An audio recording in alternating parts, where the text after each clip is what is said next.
فہم مکہ اسلامی تاریخ کا وہ درخشاں باب ہے جو رمضان المبارک 8 ہجری جنوری 630 میں رقم ہوا۔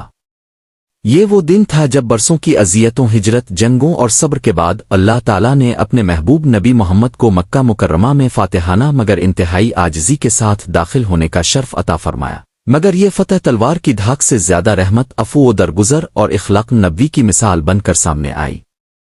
6 ہجری میں مسلمانوں اور قریش کے درمیان صلح حدیبیہ کا معاہدہ ہوا تھا۔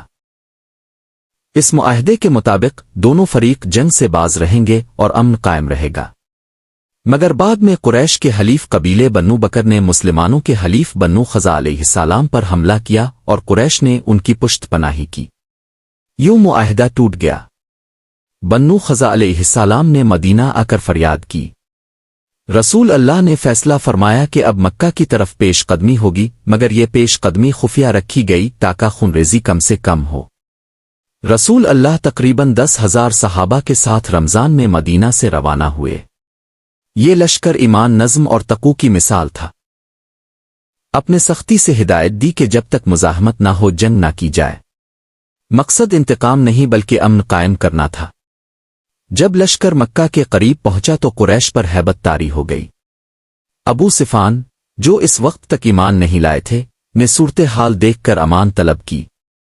رسول اللہ نے نہ صرف انہیں معاف فرمایا بلکہ اعلان کیا، جو ابو سفیان کے گھر میں داخل ہو جائے اسے امان ہے، جو اپنے گھر کا دروازہ بند کر لے اسے امان ہے، اور جو مسجد حرام میں داخل ہو جائے اسے امان ہے۔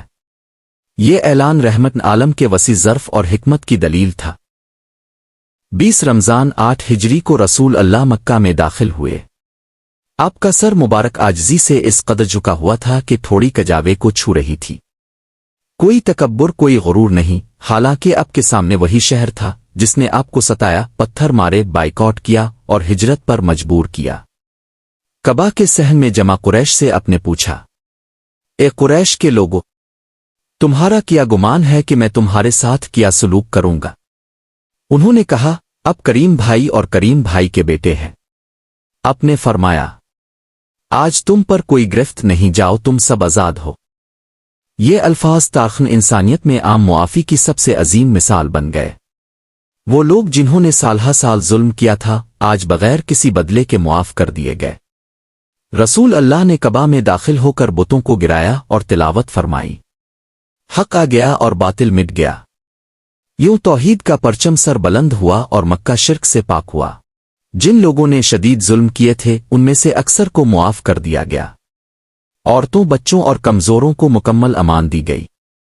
کسی پر زبردستی اسلام مسلط نہیں کیا گیا۔